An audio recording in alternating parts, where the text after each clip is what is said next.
आप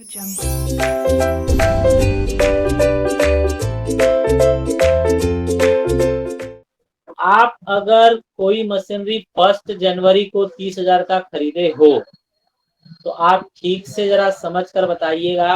okay, business जो आपका शुरू होता है वो 1 अप्रैल से शुरू होता है। 1 अप्रैल से बिजनेस शुरू होता है। तो अप्रैल बिजनेस चलेगा, मई बिजनेस चलेगा, जून चलेगा बिजनेस, जुलाई चलेगा, अगस्त चलेगा, सितंबर चलेगा,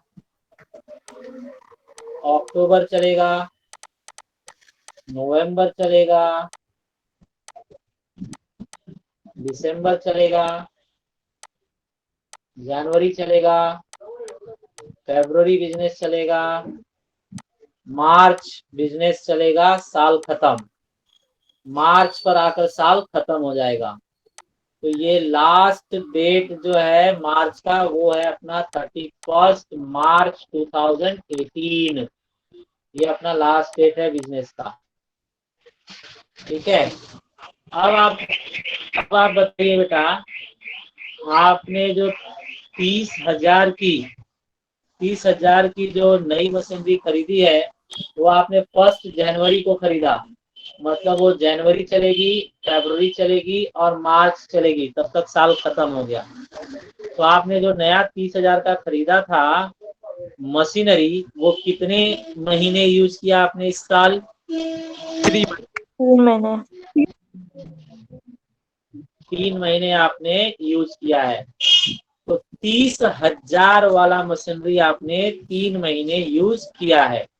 अब आप बताइए, आपके पास स्टार्टिंग से था 90,000 का मशीनरी, आपने साल के बीच में खरीदा 30,000 का मशीनरी।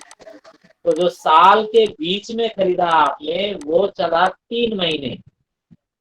3 महीने आपने यूज किया इस साल। और ये 90,000 वाला कितने महीने यूज किया होगा आपने? 9 महीने। 9 महीने। 9 महीने। 9 महीने गलत जवाब है। 9 12 मंथ्स रॉन्ग आंसर है।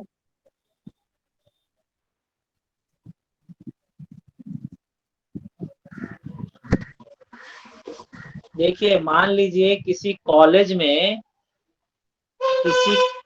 में या किसी ऑफिस में 9 कुर्सियां स्टार्टिंग में थी, 9 कुर्सियां, और 3 कुर्सियां आपने जनवरी में खरीदा। तो 9 कुर्सियां स्टार्टिंग से थी, तो 9 कुर्सियां स्टार्टिंग से तो पूरे साल यूज करोगे उसको, और जो 3 कुर्सी आपने लेट लिया उसको 3 ही महीना यूज करोगे। करेक्ट है। तो जो 90,000 आपके पास मशीनरी है 90,000 की, वो स्टार्टिंग से थी, मतलब आपने स्टार्टिंग से ही उसको यूज करना चालू कर दिया था। अप्रैल मई जून जुलाई अगस्त सितंबर अक्टूबर नवंबर दिसंबर जनवरी फरवरी मार्च, मतलब 12 के 12 महीने आप उसे क्या करोगे? यूज करोगे। बोलो, बात सही है कि नहीं? सर। Yes sir.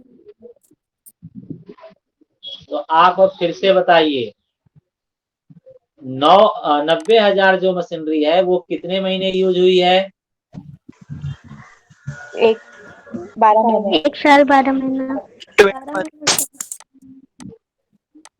12 महीने, 12 मंथ यूज हुआ है। और आपने पहले से लिख कर रखा है कि जो नया लिया 30,000 का वो 3 ही महीना यूज हुआ है। तो इसके हिसाब से हम डेप्रिसिएशन निकालेंगे। जो 12 महीने यूज हुआ है उसका 12 महीने का डेप्रिसिएशन, जो 3 महीने यूज हुआ है उसका 3 महीने का डेप्रिसिएशन। ठीक है। और मशीनरी के ऊपर डेप्रिसिएशन कितना % चार्ज करना है, ऊपर देखिए चौथे पॉइंट में देखिए, इन लोगों ने बताया मशीनरी के ऊपर कितना % चार्ज करना है, 10%। करेक्ट। तो चलिए अब हम डेप्रिसिएशन कैलकुलेट करते हैं।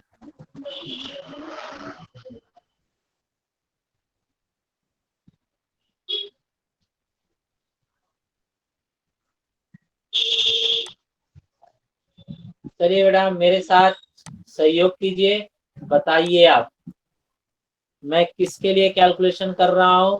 मशीनरी के लिए। मशीनरी का डेप्रिसिएशन अलग अलग करना होगा। पहला 90,000 के लिए और दूसरा 30,000 के लिए। बोलिए बेटा फटाक से, 90,000 पर कितने महीने का डेप्रिसिएशन? 12 12 12 months का 12 महीने। तो महीने के नीचे आपको कभी भी 12 लिखना पड़ेगा। 12 महीना जो ऊपर वाला है वो 12 महीना हमने काउंट किया, और जब भी आप महीने लिखेंगे तो नीचे आपको 12 लिखना पड़ेगा। कितना परसेंट डेप्रिसिएशन करना है? 10%। 10% तो sir. परसेंट के नीचे हमेशा कितना लिखेंगे आप? 10 100 100। करेक्ट। तो ये ऐसे लिखा गया। अब बी वाला देखते हैं। बी वाला मतलब दूसरा मशीनरी 30,000 का जो है, 30,000 वाला जो मशीनरी है वो हमने कितने महीने यूज किया है? 3 months 3 महीने। 3 महीने। महीने के लिए हमेशा नीचे कितना लिखेंगे? 12 12। इस पर भी इस पर भी कितना परसेंट चार्ज होगा? 10%। 10%। 10% 100 100 चलिए बेटा अब फटाफट सॉल्यूशन किया जाए। नीचे से 2 जीरो कट हुआ, ऊपर से भी 2 जीरो कट हुआ, 12 से 12 कट हो गया 9,000। तो आपको पहले से ही पता था 90,000 का 10% तो 9,000 ही होता है। 9,000 सर। चलिए दूसरे का कैलकुलेशन करते हैं। 2 जीरो नीचे से कट किया गया, 2 जीरो ऊपर से कट किया गया।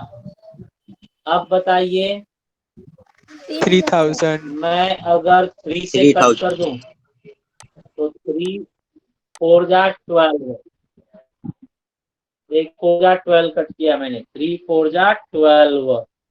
अब 4 से 3,000 को कट कीजिए, तो 3,000 को 4 से कट कीजिए, 3 7 जा 28, 750 बचेगा 2 मतलब 20।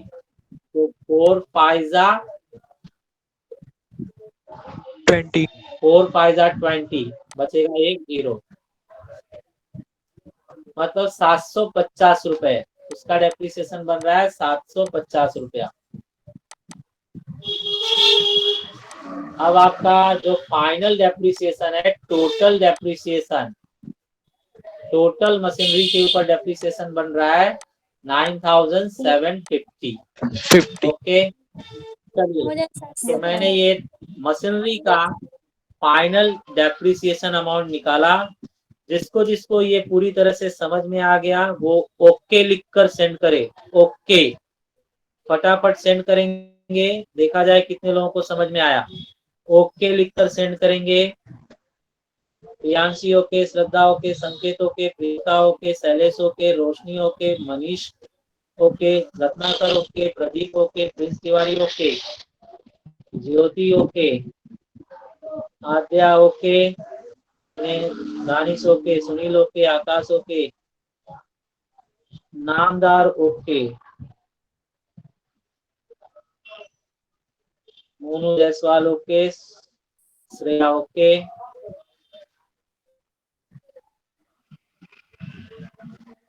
चलिए ठीक है। तो अब ये डेप्रिसिएशन के ऊपर बात कर लिया जाए। तो बोलिए बेटा, डेप्रिसिएशन वर्ड सुनकर आपको सुख प्राप्त हो रहा है या दुख मिल रहा है? दुख दुख दुख हो रहा है। आपको दुख हो रहा है तो आप ऐड करोगे लेस यस लेस करेंगे। तो चलिए लेस कर दिया जाए। कितना अमाउंट जाएगा पेयर में? 9,750। 9,750। तो चलिए दिखाया जाए, देख लीजिए यहाँ पर सेकंड में लिखा है इन लोगों ने, डेप्रिसिएशन ऑन मशीनरी।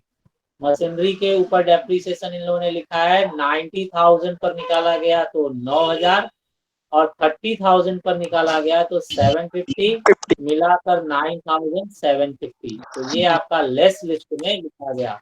डेप्रिसिएशन दुख देता है, लेस लिस्ट में लिखा गया। ओके बेटा, क्लियर है ये? Yes sir. Sir. Yes sir. Yes, Yes, sir. sir. तो जितना मैंने ब्लू किया है वो आप पढ़ लीजिए। आपको पूरा पढ़ना है जितना मैंने ब्लू किया है। आगे बढ़े। तो ब्लू में अभी किसी को टेंशन नहीं है, ब्लू वाला आपको समझ में आ गया है, करेक्ट ना बेटा? Yes sir. Yes, sir. Yes, sir. ये अभी थोड़ा सा काम Yes, बाकी sir. है हमारा, आगे बढ़ते हैं, आगे बढ़ा जाए। नेक्स्ट हमारे पास जो है वो हम देख रहे हैं डेप्रिसिएट फर्नीचर बाय 10%। फर्नीचर को भी 10% से डेप्रिसिएट करना है। तो फर्नीचर का अमाउंट देखिए क्वेश्चन में फर्नीचर का अमाउंट दिया है 18 स्टार्टिंग में भी और एंडिंग में भी। मतलब इसमें कोई टेंशन नहीं है। स्टार्टिंग भी 18,000 था, लास्ट में भी 18,000 है। मतलब आपने कोई अलग से एक्स्ट्रा नहीं परचेज किया था, यही वाला 12 महीने तक आपने यूज किया है। तो इस पर भी 10% चार्ज करना है। तो आपको पता है इसका 12 महीने का 10% निकालेंगे तो कितना आएगा? 1800 आएगा, 1800. 1800. है ना? 10% के लिए कभी भी एक जीरो आपको हटा देना है। पीछे से एक जीरो, 1800। तो चेक कीजिए यहाँ पर क्या लिखा है इन लोगों ने लिखा depreciation on machinery. Depreciation on machinery 10%, 18,000 का 10% कितना? 1800। डेप्रिसिएशन है तो अगेन ये दुख की बात है, लेस लिस्ट में ही आएगा। ओके, Yes, क्लियर ना? Yes sir. Yes, sir. चलिए, आपको Yes, sir. पता है कुछ डेटर्स, हाँ कुछ डेटर्स जो है ना, यहाँ पर देखिए, यहाँ पर डेटर्स के बारे में बोला है, maintain already 15% on sundry debtors. तो जो लोग बिजनेस करते हैं उन लोगों को हर साल का एक्सपीरियंस होता है कि इतने लोग तो भाग जाएंगे पैसा नहीं देने वाले। मान लीजिए क्लासेस आप चला रहे हो या कॉलेज चला रहे हो या स्कूल चला रहे हो, तो आपको पता रहता है कि लोग स्टार्टिंग में एडमिशन लेते हैं और कुछ लोगों की फाइनेंशियल प्रॉब्लम की वजह से वो पढ़ाई बीच में छोड़ देते हैं, पैसे फीस मांगो तो वो पढ़ाई छोड़ देते हैं। तो आपको पता है कि अगर 40,000 का टर्नओवर है तो उसमें 4,000 तो छूट जाता है, नहीं देते हैं लोग।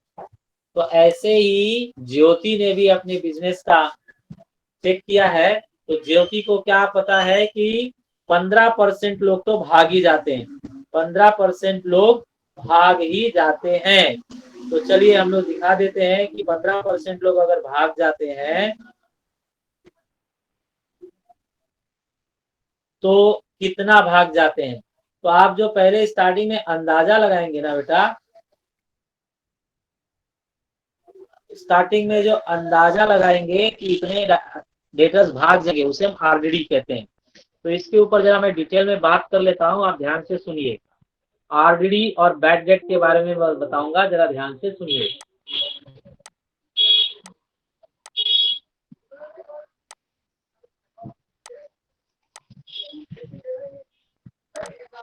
मान लीजिए मेरा 40,000 है, 40,000 के मेरे क्या है? डेटर्स हैं।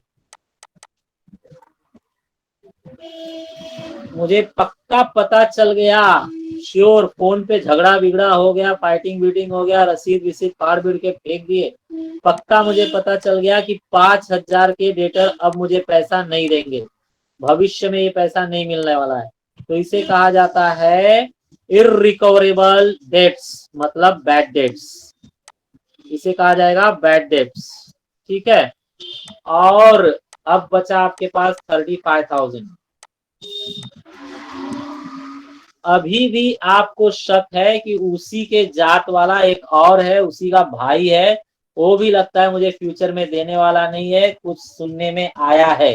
तो आपने अंदाजा मारा या आपने हर साल के एक्सपीरियंस से बोला कि इसमें से 2,000 और नहीं मिलेगा। पक्का तो नहीं है लेकिन उम्मीद है, ऐसा शक है कि 2,000 और नहीं मिलने वाला है।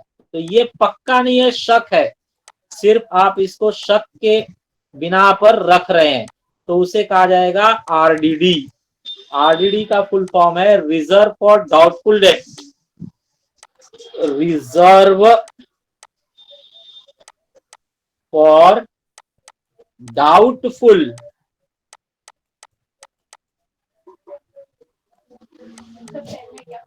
डेप्ट। तो ये आपने देखा कि हमें श्योर नहीं है, सिर्फ डाउट है, हमें श्योर नहीं है, सिर्फ डाउट है। तो इसका फुल फॉर्म सॉरी इसका एब्रीवेशन जो शॉर्ट फॉर्म है वो क्या बनता है, आर डी डी। इसका शॉर्ट फॉर्म क्या बनता है, आर डी डी। तो आर डी डी क्या चीज है, पक्का नहीं है लेकिन शक है कि 2000 और नहीं मिलेगा। तो बोलिए बात समझ में आई क्या? Yes sir. Yes sir. जो पक्का है नहीं मिलेगा, जो पक्का है नहीं मिलेगा, जो पक्का है नहीं मिलेगा, उसे क्या बोलोगे? Bad debt. और जो शक है, जो शक है, जो शक है, अभी कोई फिक्स नहीं है, शक है कि नहीं मिलने वाला है फ्यूचर में, उसे क्या बोलोगे? आरडीडी। आरडीडी। आरडीडी। आरडीडी का फुल फॉर्म बताइए। Reserve for doubtful reserve for doubtful date. ठीक है, ओ शाबाश। चलिए, अब ये दोनों अमाउंट हमेशा आरडीडी सॉरी डेटर से क्या होंगे, लेस। आपने यहाँ पे देखा है ना, लेस किया मैंने, और यहाँ पर भी क्या किया मैंने, लेस किया। कितने अमाउंट आपके ग्राहक से कट जाएंगे, नहीं मिलेंगे। तो बैड डेट हो या आरडीडी हो, वो हमेशा क्या होता है, कट होता है, लेस होता है डेटर से। तो चलिए अपने क्वेश्चन पर आते हैं। इन लोगों ने कहा 15% आरडीडी, मतलब शक है कि 15% लोग नहीं देंगे, 15% लोग नहीं देंगे। तो डेटर है कितने वो चेक कीजिए। आपके पास डेटर्स कितने हैं, देखिए आपके पास डेटर्स हैं। कौन सा डेटर देखना होगा, एंडिंग का। बिजनेस के लास्ट में एंडिंग का देखा जाएगा, ये वाला देखा जाएगा, ध्यान दो। डेटर तो रोज कम ज्यादा होते हैं ना, रोज ग्राहक आते हैं जाते हैं, नए बनते हैं, पुराने पेमेंट कर देते हैं, नए आते हैं, पुराने पेमेंट करके हटते जाते हैं। तो ये साल के लास्ट में आप हिसाब किताब कर रहे हो, तो जो लास्ट वाला अमाउंट है वो दिमाग में लिया जाएगा। मतलब कितना लिया जाएगा, 1,60,000, और 1,20,000 का कोई रोल नहीं होगा। 1,20,000 हम टच नहीं करेंगे, सिर्फ 1,60,000 पर कैलकुलेशन करेंगे। तो चलिए 1,60,000 पर कैलकुलेशन किया जाए। 15% 1,60,000 पर।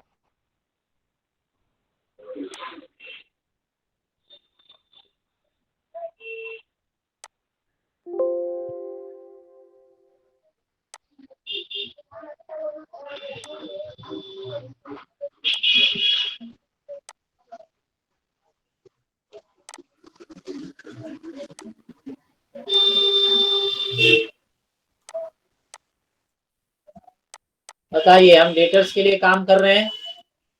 डेटर्स हमारे पास 1,60,000 है क्लोजिंग वाले। 1,60,000 पर हम कितना निकालने वाले हैं, 15%। 15%, 15% बताइए कितना हो रहा है। 2 जीरो से 2 जीरो कैंसल, 15 छक 90, 15 एक कम 15 और 9 24। बोलिए 24,000 हो रहा है क्या? Yes sir. चलिए 24,000 फेयर में देखा जाए, फेयर में 24,000 दिखाया क्या इन लोगों ने। फेयर में देखिए आरडीडी, आरडीडी ऑन 1,60,000, 15%। कैलकुलेशन के बाद कितना हुआ, 24,000 हुआ। ठीक है, 24,000 हुआ। ठीक है, अब Yes, sir. लास्ट काम, लास्ट एडजस्टमेंट देख लिया जाए। इन लोगों ने कहा closing stock is over valued bye 20% in books. ये आपको मैं बताऊंगा लेकिन आप बार बार भूल जाओगे। ये मैं गारंटी देता हूं कि आप 12वीं में पहुंच जाओगे, फिर भी आप याद नहीं रखोगे, पूछने पर बताओगे नहीं, बार बार भूल जाओगे। तो जो दिमागी बच्चे हैं, जो गट्स रखते हैं, वो अगली बार पूछने पर मुझे बताकर दिखाएंगे। मैं यहाँ पे समझा रहा हूँ, जरा ध्यान दो। ओवर वैल्यूएशन और अंडर वैल्यूएशन के बारे में बताऊंगा मैं। ये चीजें थोड़ी बच्चों को हार्ड नहीं है, लेकिन याद नहीं रखते बच्चे लोग, तो समझिए। अगर ओवर वैल्यूएशन बोला गया है, ओवर वैल्यूएशन, ओवर वैल्यूड या ओवर वैल्यूएशन, तो आप फाइनल फिगर, फाइनल अमाउंट ढूंढने के लिए क्या करेंगे? गिवन अमाउंट लिखेंगे। फाइनल अमाउंट ढूंढने के लिए पहले आप गिवन अमाउंट लिखेंगे, फिर नीचे लिखेंगे 100, और ओवर वैल्यूएशन में आप परसेंटेज जो दिया है प्लस करेंगे, मल्टीप्लाई बाय 100। ठीक है, ये आपका फॉर्मूला होगा। बगल में मैं अंडर वैल्यूएशन का फॉर्मूला लिखता हूं।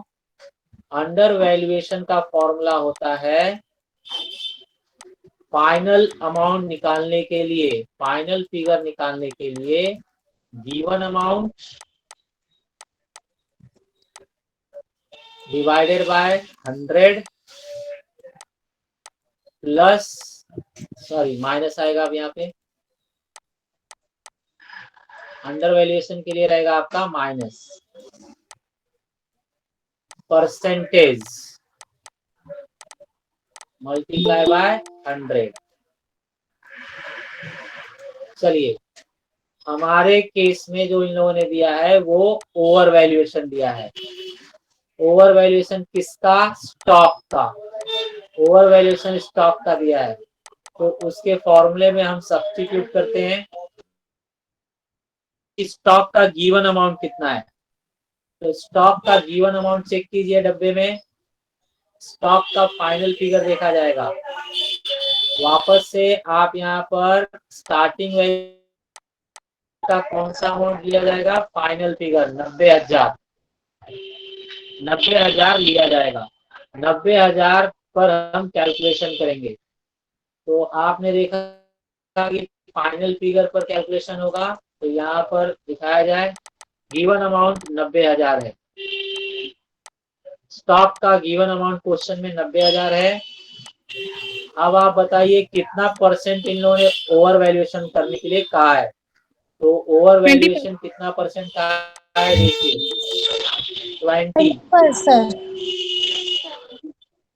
20% ओवर वैल्यूएट करना है।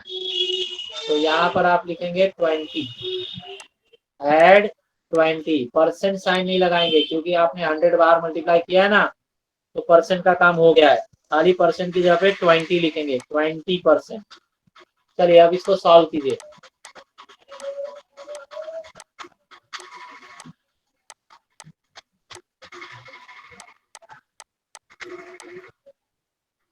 बोलिए, 0 से 0 कैंसल, 0 से 0 कैंसल। अब यहाँ पर आप क्या करोगे? 12 से कैंसल करोगे, 12 से कैंसल कीजिए, 12 सत्ते 84, 12 7 जा 84, बचता है 6, मतलब 60, तो 12 5 जा 60, फिर 2 0 और ये कट करने के बाद आया, नीचे 10 भी है तो 10 से मल्टीप्लाई कर दीजिए, तो 75,000 हो गया। तो आप क्या देख रहे हैं? मेरा स्टॉक दिया हुआ अमाउंट 90 था, लेकिन उसका फाइनल फिगर कितना हो गया? अब 75,000 हो गया, 75,000 हो गया। तो मेरी 90 की चीज, 90 का मेरा एसेट्स अब 75,000 हो गया है। मतलब ये तो मुझे नुकसान हुआ है, ये तो मुझे नुकसान हुआ है। कितने का नुकसान हुआ है बेटा? 15,000 का, 15,000 का नुकसान हुआ है। नुकसान हुआ, मेरा एसेट्स कम हो गया 15,000, मतलब मुझे 15,000 का दुख हो रहा है। तो फॉर्मूले से 75,000 आया है, लेकिन वो आपका फाइनल अमाउंट है। तो आप चेक करोगे कि फाइनल अमाउंट 75 है, तो अप एंड डाउन कितना हुआ है? तो अप एंड डाउन में आपने चेक किया कि 15,000 माइनस हो गया है। तो ये दुख की बात है, ये दुख लिस्ट में आप दिखाओगे। तो चलिए देखिए, दुख लिस्ट में आपने दिखाया कि नहीं दिखाया? ये देखिए, ओवर वैल्यूएशन लेस लिस्ट में दिखाया गया है। लेस लिस्ट में जो भी आपको लॉस या एक्सपेंसेस होता है वो लेस करते हैं। तो आपका एसेट्स 15,000 कम हो गया है, तो आप दुख लिस्ट में दिखा रहे हैं, लेस लिस्ट में दिखा रहे हैं। ठीक है, कितना दिखा रहे हैं बेटा? 15,000। 15,000 का आपको दुख हुआ है। ठीक है, तो इस तरह से सारे अमाउंट भर दिए गए। आपको बताया गया था पहले पड़ाव को आप क्या बोलोगे? जो पहला पड़ाव आया है, यहाँ पर आप देख लीजिए 353,000 में आपने 33,500 ऐड किया, तो आपका अमाउंट बन रहा है 386,500। उसमें से 5,000 लेस किया तो आपका अमाउंट बन रहा है 381,500। फिर आपने उसके अंदर ओपनिंग कैपिटल लेस कर दिया, तो आपका फाइनल फिगर बन रहा है 1,05,000। तो ये आपका एक पड़ाव है। जो एक पड़ाव होता है वहां पर ये लोग हेडिंग लिखते हैं। क्या हेडिंग लिखते हैं पहले पड़ाव पर? Profit before adjustment. Profit before adjustment. अब उसके बाद नीचे एडजस्टमेंट शुरू हुआ है, तो ये सारे एडजस्टमेंट में आपने देखा कि सारे अमाउंट लेस करने हैं। तो इतना सारा अमाउंट लेस करना है। ये सारा अमाउंट कितना है? 50,550। 50,550 है। तो उस फाइनल फिगर में से इसको भी क्या करोगे आप? लेस कर दोगे, तो आपका बचता है 54,450। ये आपका फाइनल इस साल का नेट प्रॉफिट। तो यहाँ पर आप लिख दोगे net profit during the year. तो स्टूडेंट इस तरह से आपका ये सॉल्यूशन खत्म हुआ। इस साल का जो प्रॉफिट है आपका 54,450 है। बोलिए, बात समझ में आई बेटा? Yes, sir. Yes, sir.